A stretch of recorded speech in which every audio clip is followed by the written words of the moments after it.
ನಮಸ್ತೆ, ಕ್ಯೂರಿಯಸ್ ಕನ್ನಡ ಚಾನಲ್ಗೆ ಸ್ವಾಗತ. ಮೊದಲು ನಮ್ಮ ಚಾನಲ್ನ ಸಬ್ಸ್ಕ್ರೈಬ್ ಮಾಡ್ಕೊಳ್ಳಿ. ನಂತರ ನಿಮ್ಮ ಊಹೆಗಳನ್ನು ಮತ್ತು ಅಭಿಪ್ರಾಯಗಳನ್ನು ಕಮೆಂಟ್ನ ಮೂಲಕ ತಿಳಿಸಿ. ಮೊದಲು ನಮ್ಮ ಚಾನಲ್ನ ಸಬ್ಸ್ಕ್ರೈಬ್ ಮಾಡ್ಕೊಳ್ಳಿ. ಇನ್ನು ಪ್ರಾರಂಭದಲ್ಲಿ ಮಹಾದೇವ ಅವರಮ್ಮ ನೋಡ್ಲಿಕ್ಕೆ ಅಂತ ಹೇಳಿ ಮನೆಗೆ ಹೋಗ್ತಾನೆ. ಅವರಮ್ಮ ನೋಡಿ ಅವನಿಗೆ ತುಂಬಾ ಖುಷಿಯಾಗುತ್ತೆ. ಇನ್ನು ಹೊರಗಡೆ ಶ್ರೀನಿವಾಸನಿಗೆ ಪ್ರೇಮ ಸಿಗ್ತಾಳೆ. ಆಗ ಪ್ರೇಮ ಹೇಳ್ತಾಳೆ, ಮಾವ, ನೀವು ಮನೆಯೊಳಗೆ ಬಂದರೆ ಅತ್ತೆ ಆರೋಗ್ಯ ಸುಧಾರಿಸುತ್ತೆ. ಹಾಗಿರುವಾಗ ನೀವು ಯಾಕೆ ಆ ರೀತಿ ಹೇಳ್ತಿದ್ದೀರಾ? ಅವರ ಜೀವಕ್ಕೆ ಅಪಾಯ ಅಂತ ಹೇಳ್ತಿದ್ದೀರಾ. ಏನಾಗುತ್ತೆ ಮಾವ? ಅಂಥದ್ದು ಏನಿದೆ? ಏನು ವಿಷಯ ಮಾವ? ಎಲ್ಲ ನನ್ನ ಹತ್ರ ಹೇಳಿ ಅಂತ ಹೇಳ್ತಾಳೆ. ಆವಾಗ ಶ್ರೀನಿವಾಸ ದಾಮಿನಿಯ ಎಲ್ಲ ಕರಾಳ ಸತ್ಯವನ್ನು ಹೇಳ್ತಾನೆ. ದಾಮಿನಿ ಶ್ರೀನಿವಾಸನ ಕಿಡ್ನಾಪ್ ಮಾಡಿದ್ದು, ಇಷ್ಟು ವರ್ಷ ಅವನನ್ನು ನರಳಿಸಿದ್ದು, ಒಂದು ಕತ್ಲೆ ಕೋಣೆಯಲ್ಲಿ ಪ್ರತಿಯೊಂದನ್ನು ಹೇಳ್ತಾಳೆ. ಅಷ್ಟೇ ಅಲ್ಲ, ನಂತರ ಮಹಾದೇವ ಶ್ರೀನಿವಾಸ ಅವರನ್ನು ಕಾಪಾಡಿದ್ದು, ಶ್ರೀನಿವಾಸ ತಪ್ಪಿಸ್ಕೊಂಡು ಬಂದಾಗ ಮಹಾದೇವಂಗೆ ಸಿಕ್ಕಿದ್ದು, ಈಗ ಮಹಾದೇವ ಮತ್ತು ಶ್ರೀನಿವಾಸ ಅವರು ಒಟ್ಟಿಗೆ ಇರೋದು, ಪ್ರತಿಯೊಂದು ಸತ್ಯನ ಪ್ರೇಮಂಗೆ ಶ್ರೀನಿವಾಸ ಹೇಳ್ತಾರೆ. ಆಗ ಪ್ರೇಮಂಗೆ ತುಂಬಾ ಶಾಕ್ ಆಗುತ್ತೆ. ಏನು ಮಾವ, ಏನು ಹೇಳ್ತಿದ್ದೀರಾ? ಆ ದಾಮಿನಿ ಕೆಟ್ಟವಳು ಅಂತ ಗೊತ್ತಿತ್ತು, ಆದರೆ ಅವಳು ನರರೂಪದ ರಾಕ್ಷಸಿ ಅಂತ ಇವಾಗ ಗೊತ್ತಾಯಿತು. ನೋಡಿ ಮಾವ, ನಾನಂತೂ ಅವಳನ್ನು ಸುಮ್ಮನೆ ಬಿಡಲ್ಲ. ಅವಳು ನಿಮ್ಮ ಕಣ್ಣಲ್ಲಿ ಕಣ್ಣೀರು ತರಿಸಿದ್ಲಲ್ಲ, ಅವಳನ್ನಂತೂ ನಾನು ಸುಮ್ಮನೆ ಬಿಡಲ್ಲ ಅಂತ ಹೇಳ್ತಾಳೆ.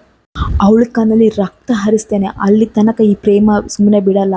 ಅವಳನ್ನು ಏನಂತ ಅಂದ್ಕೊಂಡಿದ್ದಾಳೆ, ನಿಮ್ಮನ್ನು ಇಷ್ಟು ವರ್ಷ ನಮ್ಮ ಅತ್ತೆಯಿಂದ ದೂರ ಇಟ್ಟರು, ನಿಮ್ಮ ಮನೆಯಿಂದ ದೂರ ಇಟ್ಟರು, ನಿಮ್ಮ ಮಕ್ಕಳ ಜೊತೆ ಬೆಳೆಯುವ ಅವಕಾಶನೇ ನಿಮ್ಗೆ ಕೊಡಲಿಲ್ಲ.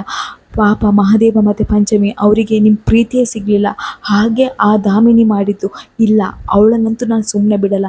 ಇಡೀ ಊರೇ ನೀವು ಸತ್ತೋಗಿದ್ದೀರಾ ಅಂತ ಅಂದ್ಕೊಂಡಿದ್ದೆ, ಆದರೆ ನೀವು ಬದುಕಿದ್ದೀರಾ. ನಿಮಗೆ ಇಷ್ಟು ನರಳಾಡಿಸಿದ್ಲಲ್ಲ ಅವಳನ್ನಂತೂ ನಾನು ಸುಮ್ಮನೆ ಬಿಡಲ್ಲ ಮಾವ. ನೋಡ್ತಾ ಇರಿ, ಅವಳಿಗೆ ಯಾವ ರೀತಿ ಪಾಠ ಕಲಿಸ್ತೇನೆ ಅಂತ ಹೇಳಿ ತುಂಬ ಸಿಟ್ಟಿನಲ್ಲಿ, ತುಂಬ ಕ್ರೋಧದಲ್ಲಿ ಪ್ರೇಮ ಶ್ರೀನಿವಾಸ್ ಅವರಿಗೆ ಹೇಳ್ತಾಳೆ. ಇನ್ನು ಈ ಕಡೆ ಕಾವ್ಯ ಯೋಚನೆ ಮಾಡ್ತಾ ಇರ್ತಾಳೆ, ಅಲ್ಲ, ಈ ಮಹಾದೇವ ಎಲ್ಲಿ ಹೋದ? ಮಾವ ಹೇಳಿದ್ರು ಮಹಾದೇವನ ಅವತ್ತೇ, ಯಾವಾಗ ನನ್ನ ಮನೆಯಿಂದ ಹೊರಗೆ ಬಂದೋ ಅವತ್ತೇ ಅತ್ತೆ ಮನೆಯಿಂದ ಹೊರಗಾಕಿದ್ರು ಅಂತ ಹೇಳಿದರು. ಆದರೆ ಮಹಾದೇವ ಎಲ್ಲಿದ್ದಾನೆ? ನಿಜವಾಗ್ಲೂ ಅವ್ನು ಮನೆಯಿಂದ ಹೊರಗಿದ್ದಾನ? ಮೊದಲು ಅವನಿಗೆ ಕಾಲ್ ಮಾಡುವ ಅಂತ ಹೇಳಿ ಮಹಾದೇವನಿಗೆ ವಿಡಿಯೋ ಕಾಲ್ ಮಾಡ್ತಾಳೆ ಕಾವ್ಯ. ಆವಾಗ ಮಹಾದೇವ ಗಾಡಿ ಹತ್ರ ನಿಂತ್ಕೊಂಡಿರ್ತಾನೆ. ಅವನು ಹುಡುಕ್ತಾ ಇರ್ತಾನೆ, ಶ್ರೀನಿವಾಸ್ ಅವರು ಎಲ್ಲಿ ಹೋದರು ಅಂತ ಹೇಳಿ. ಆವಾಗ ಅವನಿಗೆ ಕಾಲ್ ಬರುತ್ತೆ. ಫೋನು ಗಾಡಿಯೊಳಗೆ ಇರುತ್ತೆ, ಕಾರೊಳಗೆ. ಆವಾಗ ಅವ್ನು ನೋಡ್ತಾನೆ, ಓ, ಇದೇನು ಕಾಡು ರಾಕ್ಷಸಿ ಕಾಲ್ ಮಾಡಿದ್ದಾಳೆ, ಅದು ಬೇರೆ ವಿಡಿಯೋ ಕಾಲ್ ಮಾಡಿದ್ದಾಳೆ, ಏನಪ್ಪ ವಿಚಾರ ಅಂತ ಹೇಳಿ ವಿಡಿಯೋ ಕಾಲ್ ರಿಸೀವ್ ಮಾಡ್ತಾನೆ. ಆವಾಗ ಕಾವ್ಯ ಹೇಳ್ತಾಳೆ, ಮಹಾದೇವ, ಮೊದಲು ನೀನು ಹೇಳು, ಎಲ್ಲಿದ್ಯಾ ನೀನು ಅಂತ ಹೇಳ್ತಾಳೆ. ಆಗ ಮಹಾದೇವ ಹೇಳ್ತಾನೆ, ನಾನು ಭೂಮಿ ಮೇಲಿದ್ದೇನೆ ಅಂತ ಹೇಳ್ತಾನೆ. ಆಗ ಕಾವ್ಯ ಹೇಳ್ತಾಳೆ, ನೋಡು ಮಹಾದೇವ, ಸುಮ್ಮನೆ ನಾಟಕ ಮಾಡಬೇಡ, ಹೇಳಿದ ಪ್ರಶ್ನೆಗೆ ಉತ್ತರ ಕೊಡು. ನೀನು ಎಲ್ಲಿದ್ಯಾ? ಅತ್ತೆ ನೀನನ್ನು ಮನೆಯಿಂದ ಹೊರಗಾಕಿದ್ರಂತೆಲ್ಲ ಮಾವ ನನಗೆ ಕಾಲ್ ಮಾಡಿ ಹೇಳಿದರು. ಅಂದರೆ ಮಹಾದೇವ, ನೀನು ಇಷ್ಟು ದಿನ ಎಲ್ಲಿದ್ದಿ? ಸತ್ಯ ಹೇಳು ಮಹಾದೇವ ಅಂತ ಹೇಳ್ತಾಳೆ. ಆಗ ಮಹಾದೇವನೇ ಶಾಕ್ ಆಗುತ್ತೆ. ಅಯ್ಯೋ, ಈ ಕಾಡು ರಾಕ್ಷಸ ಸಿಗಿದೆಲ್ಲ ಗೊತ್ತಾಯ್ತಾ ಅಂತ ಹೇಳಿ.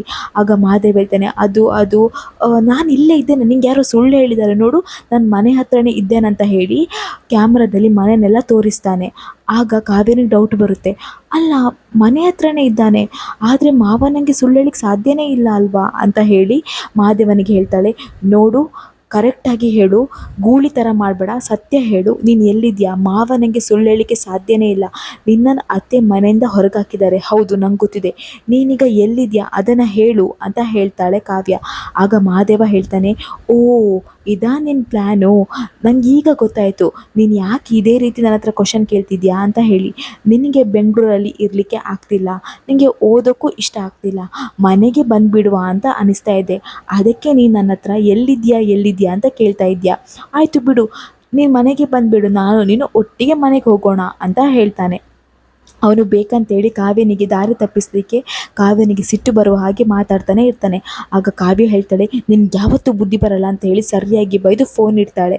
ಇನ್ನು ಕಾವ್ಯನಿಗೆ ಟೆನ್ಷನ್ ಆಗ್ತಾ ಇರ್ತದೆ, ಮಹಾದೇವ ಎಲ್ಲಿದ್ದಾನೆ, ಮನೆಯಿಂದ ಹೊರಗಿಲ್ಲ ಅಂದರೆ ಅವ್ನು ಯಾವ ಜಾಗದಲ್ಲಿದ್ದಾನೆ, ಅವನಿಗೇನು ಕಷ್ಟ ಆಗ್ತಿದೆ, ಅಲ್ಲಿ ಬೇರೆ ಅತ್ತೆಗೆ ಹುಷಾರಿಲ್ಲ, ಇವನು ಬೇರೆ ಹೊರಗಿದ್ದಾನೆ, ಆ ಥರ ತುಂಬಾ ಟೆನ್ಷನ್ ಮಾಡ್ಕೊಳ್ತಾ ಇರ್ತಾಳೆ ಕಾವ್ಯ. ಇನ್ನು ಈ ಕಡೆ ಶ್ರೀನಿವಾಸ್ ಮತ್ತು ಪ್ರೇಮ ಮಾತಾಡ್ತಾ ಇರ್ತಾರೆ. ಆವಾಗ ಅಲ್ಲಿಗೆ ಮಹಾದೇವ ಬರ್ತಾನೆ. ಮಹಾದೇವ ಬಂದು, ಅಪ್ಪಾಜಿ, ನೀವು ಇಲ್ಲಿದ್ದೀರಾ? ನಾನು ನಿಮ್ಮನ್ನು ಎಲ್ಲ ಕಡೆ ಹುಡುಕಿದೆ. ಪ್ರೇಮ ಅವರೇ, ನೀವು ಶ್ರೀನಿವಾಸ್ ಅವ್ರ ಜೊತೆ ಏನು ಮಾತಾಡ್ತಿದ್ದೀರಾ ಅಂತ ಕೇಳ್ತಾನೆ. ಇನ್ನು ಶ್ರೀನಿವಾಸ ಮಹಾದೇವನ್ ನೋಡಿ ತುಂಬ ಎಮೋಷ್ನಲ್ ಆಗ್ತಾನೆ. ಅವನನ್ನು ಗಟ್ಟಿಯಾಗಿ ಹಗ್ ಮಾಡ್ಕೊಳ್ತಾನೆ. ಮಹಾದೇವನಿಗೆ ಗೊತ್ತಾಗ್ತಿರಲ್ಲ ಯಾಕೆ ಇವರು ಒಂದೇ ಸಲ ಬಂದು ನನ್ನ ಹಗ್ ಮಾಡ್ಕೊಳ್ತಿದ್ದಾರೆ ಅಂತ ಹೇಳಿ. ಇನ್ನು ಶ್ರೀನಿವಾಸ ಮನಸ್ಸಲ್ಲಿ ಅಂದ್ಕೊಳ್ತಾನೆ, ಅಯ್ಯೋ ಇದೆಂಥ ಪರಿಸ್ಥಿತಿ, ನನ್ನ ಸ್ವಂತ ಮಗನ ಜೊತೆ ಇಷ್ಟು ದಿನ ಇದ್ದೆ, ಆದರೂ ಇವ್ನು ನನ್ನ ಮಗ ಅನ್ನೋದು ನಂಗೆ ಗೊತ್ತಾಗಲಿಲ್ಲ. ಆದರೆ ಎಂಥ ಪರಿಸ್ಥಿತಿ ಇವಾಗ ನನಗೆ, ನಾನೇ ಅವ್ರ ಅಪ್ಪ ಅಂತ ಹೇಳೋ ಭಾಗ್ಯನೂ ನನಗಿಲ್ಲ. ದೇವ್ರೆ ಯಾಕೆ ದೇವ್ರೆ ಈ ರೀತಿ ಪರಿಸ್ಥಿತಿ, ಪರವಾಗಿಲ್ಲ ಒಟ್ಟಿನಲ್ಲಿ ನನ್ನ ಮಗ ಜೊತೆ ನಾನು ಇದ್ದೇನಲ್ಲ ಅಷ್ಟೇ ಸಾಕು ನನಗೆ ಅಂತ ಹೇಳ್ತಾ ಇರ್ತಾನೆ. ಇನ್ನು ಶ್ರೀನಿವಾಸ ಹೇಳ್ತಾನೆ, ನೋಡು ಮಹಾದೇವ, ಇನ್ನು ಮುಂದೆ ನನಗೆ ಒಂದು ಮಾತು ಕೊಡ್ತೇನೆ, ಇನ್ನು ಮುಂದೆ ಯಾವತ್ತೂ ನೀನು ಒಂಟಿಯಲ್ಲ. ನಿಂಗೆ ಯಾವುದೇ ಪರಿಸ್ಥಿತಿ ಇರಲಿ, ಏನೇ ಆಗಿರಲಿ, ನಿನ್ನ ಜೊತೆ ನಾನು ಯಾವಾಗಲೂ ಇದ್ದೇನೆ. ನಿನ್ನ ಜೊತೆ ಈ ಅಪ್ಪಾಜಿ ಕೊನೆ ತನಕ ಇರ್ತಾರೆ, ಅದನ್ನು ಮಾತ್ರ ನೀನು ಮರಿಬೇಡ ಅಂತ ಹೇಳ್ತಾರೆ.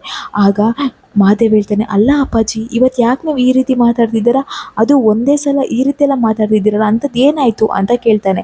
ಆಗ ಶ್ರೀನಿವಾಸ್ ಹೇಳ್ತಾನೆ, ಏನೂ ಇಲ್ಲ ಮಹಾದೇವ, ನಂಗೆ ಯಾಕೋ ನಿನ್ನ ಮೇಲೆ ತುಂಬ ಪ್ರೀತಿ ಬಂತು ಅಷ್ಟೇ, ಅದಕ್ಕೆ ಈ ರೀತಿ ಮಾತಾಡ್ತಿದ್ದೇನೆ ಅಂತ ಹೇಳ್ತಾರೆ.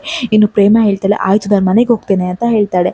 ಆಗ ಮಹಾದೇವ ಹೇಳ್ತಾನೆ, ಪ್ರೇಮ ಅವ್ರು ನಮ್ಮ ಜೊತೆ ಕಾರಲ್ಲೇ ಬನ್ನಿ, ನಾವೇ ನಿಮ್ಮ ಮನೆಗೆ ಡ್ರಾಪ್ ಮಾಡ್ತೇವೆ ಅಂತ ಹೇಳ್ತಾಳೆ. ಆವಾಗ ಪ್ರೇಮ ಹೇಳ್ತಾಳೆ, ಬೇಡ ಮಹಾದೇವ ಅವರು, ನೀವು ಹೋಗಿ, ನಾನು ನಡ್ಕೊಂಡೇ ಹೋಗ್ತೇನೆ, ಇಲ್ಲೇ ಇದೆ ಅಲ್ವಾ ಮನೆ ಅಂತ ಹೇಳಿ ನಡ್ಕೊಂಡು ಹೋಗ್ತಾಳೆ. ಆವಾಗ ಅವಳಿಗೆ ರಾಮ್ ಸಿಗ್ತಾನೆ. ರಾಮ್ ಸಿಕ್ಕಿ ಹೇಳ್ತಾನೆ, ಪ್ರೇಮ ನೀ ಯಾರ ಜೊತೆ ಮಾತಾಡ್ತಿದ್ಯಾ, ಅದು ಕಾರ್ ಅಣ್ಣಂದಲ್ವಾ ಅಂತ ಹೇಳ್ತಾನೆ. ಆಗ ಪ್ರೇಮ ಹೇಳ್ತಾಳೆ, ಹೌದು ಮಹಾದೇವ್ ಅವ್ರದ್ದೇ, ಅವರು ಅಮ್ಮ ನೋಡ್ಲಿಕ್ಕಂತ ಬಂದರು, ಅತ್ತೆಗೆ ಹುಷಾರಿಲ್ಲಲ್ವಾ ಅದಕ್ಕೋಸ್ಕರ ಮನೆಗೆ ನೋಡ್ಲಿಕ್ಕಂತ ಬಂದರು ಅಂತ ಹೇಳ್ತಾಳೆ. ಆಗ ರಾಮ್ ಹೇಳ್ತಾನೆ, ಏನು ದೊಡ್ಡಮ್ಮ ನೋಡೋಕೆ ಬಂದ ಅಣ್ಣ, ಅಂದರೆ ದೊಡ್ಡಮ್ಮನ ಹತ್ರ ಮಾತಾಡಿದ್ನಾ, ಮನೆಯೊಳಗೆ ಹೋದ್ನಾ ಅಂತ ಹೇಳ್ತಾನೆ. ಆವಾಗ ಪ್ರೇಮ ಹೇಳ್ತಾಳೆ, ಇಲ್ಲ ರಾಮ್, ಅವರು ಕದ್ದು ಮುಚ್ಚಿ ನೋಡೋಕೆ ಬಂದರು ಅಂತ ಹೇಳ್ತಾಳೆ. ಆವಾಗ ರಾಮಿಗೆ ತುಂಬ ಬೇಜಾರಾಗುತ್ತೆ. ಹೌದಲ್ವಾ, ಅಣ್ಣನಿಗೂ ತುಂಬ ಬೇಜಾರಾಗಿರುತ್ತೆ, ಏಕೆಂದರೆ ಪಾಪ ದೊಡ್ಡಮ್ಮಂಗೆ ಹುಷಾರಿಲ್ಲ, ಹಾಗಿರುವಾಗ ಅವನಿಗೂ ಎದುರಿಗೆ ಹೋಗಿ ನಿಂತು ಮಾತಾಡ್ಲಿಕ್ಕೆ ಆಗ್ತಾ ಇಲ್ಲ, ಕದ್ದು ಮುಚ್ಚಿ ನೋಡಬೇಕು, ಇದೆಲ್ಲ ಯಾವಾಗ ಸರಿ ಹೋಗುತ್ತೋ ಅಂತ ಹೇಳ್ಕೊಂಡು ತುಂಬ ಬೇಜಾರು ಮಾಡ್ತಾ ಇರ್ತಾನೆ. ಇನ್ನು ಈ ಕಡೆ ಮಹಾದೇವ ಮತ್ತು ಶ್ರೀನಿವಾಸ ಒಂದು ಹೋಟೆಲಿಗೆ ಬರ್ತಾರೆ. ಶ್ರೀನಿವಾಸನಿಗೆ ಊಟ ಕೊಡಿಸ್ತಾನೆ. ಆವಾಗ ಶ್ರೀನಿವಾಸ ಹೇಳ್ತಾನೆ, ಇವತ್ತು ನಾನೇ ನಿನಗೆ ಕೈ ತುತ್ತು ಕೊಡ್ಲಾ ಅಂತ ಹೇಳ್ತಾನೆ. ಇನ್ನು ಶ್ರೀನಿವಾಸ ಮಹಾದೇವನಿಗೆ ಪ್ರೀತಿಯಿಂದ ಕೈ ತುತ್ತು ಕೊಡ್ತಾ ಯೋಚನೆ ಮಾಡ್ತಾ ಇರ್ತಾನೆ, ನನ್ನ ಮಗನಿಗೆ ಕೈ ತುತ್ತು ಕೊಡ್ತಿದ್ದೇನಲ್ಲ ಅದೇ ನನ್ನ ಭಾಗ್ಯ, ಎಷ್ಟೋ ವರ್ಷ ಆದಮೇಲೆ ಅವನು ನನ್ನ ಕೈಯಾರೆ ಊಟ ಮಾಡ್ತಿದ್ದಾನಲ್ಲ ಅದೇ ನನ್ನ ಭಾಗ್ಯ, ಇನ್ನು ಮುಂದೆ ನನ್ನ ಮಗನ ಜೊತೆನೇ ಇರ್ತೀನಿ, ನನ್ನ ಮಗನ ಬಿಟ್ಟು ನಾನು ಎಲ್ಲಿಗೂ ಹೋಗಲ್ಲ ಹೇಳ್ಕೊಂಡು ತುಂಬಾ ಖುಷಿಯಿಂದ ಮಹಾದೇವನಿಗೆ ಊಟ ಮಾಡಿಸ್ತಾ ಇರ್ತಾನೆ. ಇಲ್ಲಿಗೆ ಈ ವಿಡಿಯೋ ಮುಗಿಯುತ್ತೆ. ಮುಂದಿನ ವಿಡಿಯೋದಲ್ಲಿ ಏನಾಗುತ್ತೆ, ಮಹಾದೇವನಿಗೆ ಶ್ರೀನಿವಾಸೇ ಅವರ ಅಪ್ಪ ಅಂತ ಗೊತ್ತಾಗುತ್ತಾ, ದಾಮಿನಿಗೆ ಒಂದು ಗತಿ ಕಾಣಿಸ್ತಾಳ ಪ್ರೇಮ, ಪ್ರತಿಯೊಂದನ್ನು ಮುಂದಿನ ವಿಡಿಯೋದಲ್ಲಿ ನೋಡೋಣ. ಅಲ್ಲಿವರೆಗೂ ನಮ್ಮ ಕ್ಯೂರಿಯಸ್ ಕನ್ನಡ ಚಾನಲ್ನ ದಯಮಾಡಿ ಸಬ್ಸ್ಕ್ರೈಬ್ ಮಾಡ್ಕೊಳ್ಳಿ ಹಾಗೂ ನಿಮ್ಮ ಊಹೆಗಳನ್ನು, ಅಭಿಪ್ರಾಯಗಳನ್ನು ಕಮೆಂಟ್ನ ಮೂಲಕ ತಿಳಿಸಿ.